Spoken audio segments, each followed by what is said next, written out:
I It's didn't know what just to do. Where I would have done it in our kind of like game room area. I see that's where all the interviews happen, but uh, we're moving right now. oh, We're in the okay. middle of Oh, a move, and everything is gone. Everything's gone. It's So be empty this is shelves. just our blurred out kitchen. Yeah. Huzzah. Huzzah! Well, at least you got your food there if you want to make a snack in the middle of the interview. She's like, That's we'll definitely ask you a gonna happen. question. You'll be like, hang on a minute. I need a sandwich. I've got, actually, I think I'm having that for dinner. Actually, I'm gonna miss.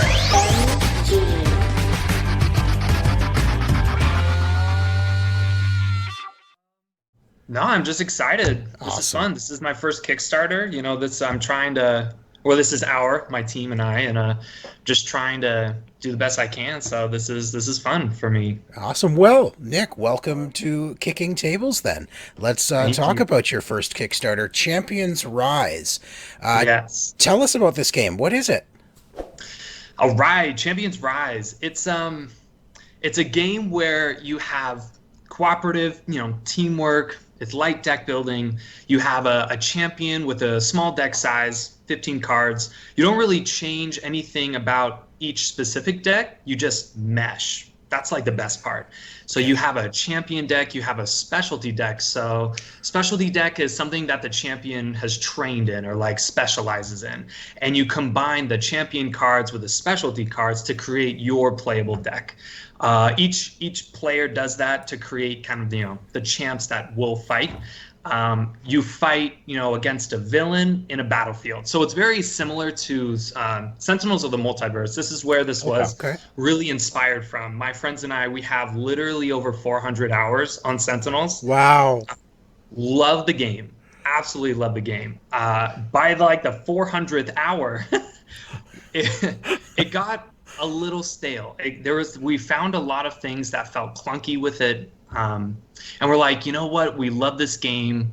Let's make the game that we want. Let's make the game that really gets us happy. And so it plays somewhat similar, but you have a lot more freedom and a lot more choice.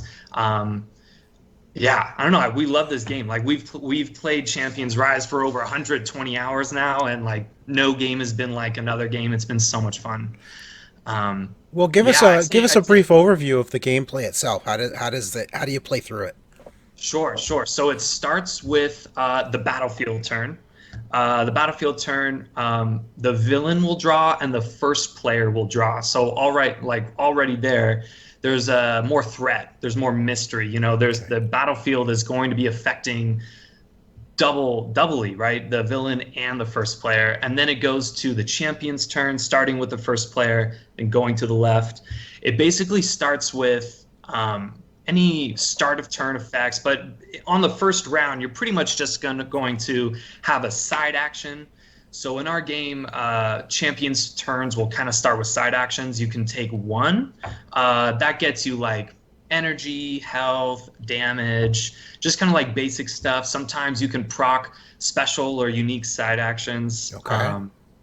on your champion's card. And then after you do side actions, this is where like the real fun part is for me personally. You have a deck hand of 4 cards. There's no limit, there's no size, and each card has a cost, and you use your energy that you collect throughout the game to play those cards. So if you've been hoarding, for that ultimate power spike, that ultimate turn, you can drop 10, 15 energy, go ham, clear the whole board, help your teammates get health, more energy for them. Like it's a very snowbally fun game. Yeah, so you use your energy to play cards, which is something in Sentinels. It was like you're very limited to kind of like a one card, one draw, one power thing, and then there's a lot of kind of filler cards in our game. You have like a small deck sizes, so every card's really important. You want to make sure you play the right card at the right time. Yeah, so then each champion does that. Then it goes to the villain phase. Villains play pretty simply. You just read the rules. Okay. You kind of run them as an AI, right? You just draw a card. You follow start of turn, end of turn effects, and then at the end of the round, all champions recover, basically giving you more energy and cards so that you can start your next turn ready to go. Okay. How do you defeat the villain? What are you actually doing to defeat the villain? Okay, yeah. So pretty much with every villain, it's get their health to zero. Okay. Okay. Some battlefields will augment a winning round versus or like a winning game versus a losing game. Like on one of our battlefields, Canmore Keep. Um, if the castle dies, the game ends. Right? You have not. It's like a Helm's Deep. Right? It's a Yeah. really fun. The enemies are like trying to kill the castle, and you're trying to just save it and yeah, but you kill the villains by pretty much getting their health to zero. Sometimes villains will have, like our one of our villains, Medusa, has a alabaster throne, and she sits on it, and she can't die while the alabaster throne is out. So you got to kill the Oh, throne before So you you kill destroy the her. throne first. Yeah. nice. It's got some similarities too with the battle mechanics in Hogwarts Battle. Harry Potter Oh, Hogwarts Battle. It's a deck builder with you're battling the enemies yeah. cooperatively. I saw that game come out. I was really wanting to get it, but sadly, I've not had a chance to play it. But I heard Yeah. great things. It is, yeah, it's fun. Yeah. It sounds very similar mechanic where you're all fighting against the villains and trying to make sure that they don't win, you know. Yeah. Yeah, it sounds so. The theme itself, is it fantasy? Is it steampunk? Is it sort of a mix? Yeah, that's a great question because we have a steampunk. It's funny you ask that. We have a steampunk battlefield, Okay. but on the whole, it's like not it's not like Lord of the Rings fantasy. Yeah. It's just more like kind of general broad fantasy. We had so much fun. I don't know if you've ever created games or when you look at expansions, but we got so excited when we created this game. We made 5 full expansions and Wow. 9 Oh, wow. mini expansions. So like we have a whole Google Doc that's 100 pages long just of like extra content that we just Nice. love to do. So to answer your question, we have a steampunk expansion, we have like a elementalist kind of fun expansion, we have like the ancient order expansion, we have like the order of slayers expansion, we have the wilds like raw magic kind of tribal almost. Wow. Yeah, it's fantasy, but it's a It's a geek I don't know. fest. Yeah, right? Yeah, totally a geek fest for Yeah, sure. it's a fun interpretation of fantasy without having to go full D&D and stick Yeah. to those It's- rules. You yeah. get to do what you want with it. It's the Yeah, ultimate we actually- crossover. Yeah, we made a goal actually. We thought of this game standing in line at a kind of a fast food Mexican place, and we came home eating our dinner, and we worked for like 8 hours straight, just thinking, okay, what do we want our base champs to be? You know, do we want like a elf, dwarf? Do we want a bard? Like we kind of was like, no, let's have like a captain. Let's have like a captain who's super lazy who just wants gold, right? And then like, oh, okay, so that's kind of like a deep sea expansion. Well, we got to have like a forest expansion with pets and like awesome, like a big axe. I don't know. It just kind of started to build this myriad of champs and specialties and all this stuff. I will say that the specialties are a little more typical in our base game. Like we have a healer, we have a protector, Okay. you have a stormcaller who's DPS, we have I don't know, just cutthroat, just kind of more classic stuff. And in our expansions, we have a little more unique. Well, let's dive into that a little bit because I think that's where you say it's a deck builder light or a light deck builder.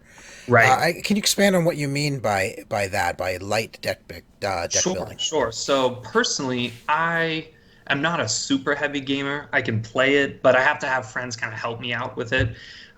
For example, I love the Mythos games, the Arkham, like a Arkham card game or Oh, Yeah, okay. yeah. stuff like that, where it's literally deck building, where let's say you have like these are the cards that I can choose out of like I don't know 100 Okay. plus, and you have to create your deck that you play with, you know, and so it's not heavy. I feel like that's kind of a typical deck building, or like, you know, you're building your character out. Ours is like you pick, you know, a champion deck and a specialty deck, and that's it. Okay. You're not Mix those forced to together. choose like a 3 cost card and a 5 cost card, Yeah. and you have to get to a total of 30 points to make your deck. It's not Yeah. that intense. It's very simple, where it's just you have your champion deck of 15 cards, sometimes a little extra if they have like a unique thing about them. But everything is like 15 playable cards for a champion, 10 playable cards for a specialty, and you just shuffle, and that's your deck. So That's your that's deck. what we Okay. kind of call light deck building. All right. So yeah, so like a deck creation, almost. Sure. It feels very similar to like Marvel Champions, for example, where you get your Yes. character card, and then you have your aspect cards that you sort of add to that to add flavor to that character. Yeah, I love Marvel Champions. So fun. Yeah, and there's no purchasing. Purchasing of cards during the gameplay in No. other typical deck builders. Yeah, awesome. Right. So how many villains, battlefields, heroes come in your base set?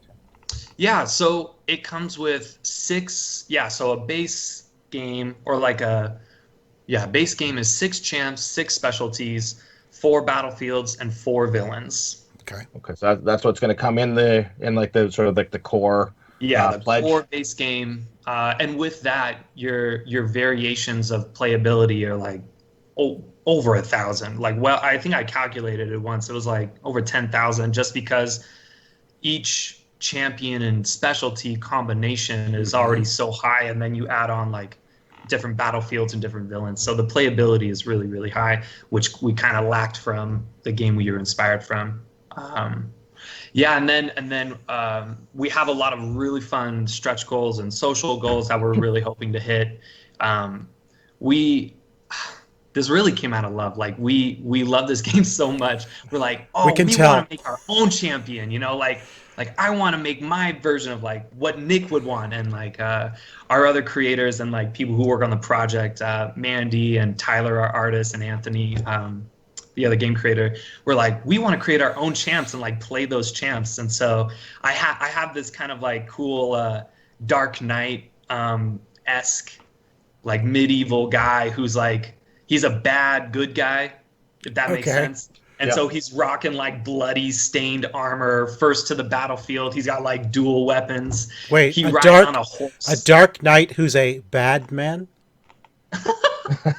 I see a little something going on here. Anyways, yeah, we have this like old samurai warrior, the Grandmaster. Nice. There's another one that's like a cultist who focuses on trying to summon gods to help you to play in this game. Another one is very much inspired from Buffy the Vampire Slayer, which is like she's this epic slayer with crossbows and silver daggers, and Awesome. and then she has cards where you can play like, oh, I just did like 5 damage, and then let's have a spa day. Let's play a spa day. Everyone get some health. It's girls' night out. Who's coming with me? Awesome. All right, so what is your absolute favorite combo to play with? If you're sitting down, say the 3 of us are sitting down, what would be your favorite 3 characters to sit down to a table to take on a baddie? Ooh, okay. So base game, I'm gonna be honest. Hedge Witch, maybe she's like kind of a typical healer, but she's underestimated. She has a cute little cat and a cute little bird, and the bird actually sometimes does the most damage out of anything, because it's every time you play a card, the bird will hit an enemy for 1 damage. So it's or every time you draw a card. So it's very every time it's you very draw. rewarding. What's that? Every time you draw a card, that's Yeah. a fun way to get some damage out there. There you go. And so what's fun is sometimes if you roll a DPS specialty like Stormcaller on the grandma, who's kind of a healer, then you're really having fun with the damage you're pouring out. But Demigod is totally a favorite. Demigod is just so much fun. She has Ancestor she can play, and she can rally. That's kind of a special subtext, and every time you rally, cards will activate. So I'd say Hedge Witch, Demigod, and maybe Captain. He's really, really fun. Now, during development of this game, this sounds very large. There's a lot going on, all the different combinations. How difficult was it to really balance this game so that all these combinations work together? You know, this character worked with this sorry, I can't remember the names you call them. You've got That's your fine. Harlequin, Beastmaster, yeah. Yeah. If Stormcaller works with a DPS kind of like Demigod, but how does Stormcaller work with Hedgewitch? You know, Right. how we wanted to make, yeah, so amazing question. We wanted to make every deck viable for every character. Right. Now that doesn't mean there won't be like subpar Combinations. It can work, but you're not being efficient, right? That's the idea. Everything can work, and there are more efficient decks than others, but it took a lot of hours. Like I said, like before we even started on expansion, we play tested probably like 60 hours of just 6 decks and 6 He's decks getting a and all. headache just remembering all the playtest. Yeah, it was a lot.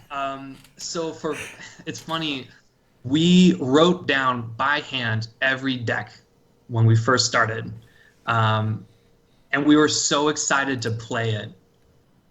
And our first playthrough ended in 1 round, and we all got wiped.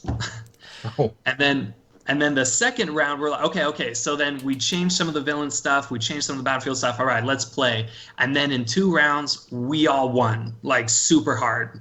And we destroyed the villain. So, yeah, extremely challenging to balance every specialty with every champion. Yeah. And then how the battlefield interacts with the champions and the villain. How does the villain interact with the battlefield? Because having the battlefield draw twice and having, you know, potentially minions just ganging up on the villain or minions ganging up on you. So it's really fun. Whoever starts the game as the first player is always in the hot seat. They're always like, we kind of notice is like, hey, who wants to be the first player? And everyone's like, Yeah. I don't want to be the first player. I don't want to take the heat. What were some of the... Can you think of any major changes you had to make based on some of these issues you found as you're trying to balance? Like, what kind of changes did you have to go through? Yeah, great question. I think the biggest one by far that comes to mind is C health or C damage, right? C being however many champions or characters are out.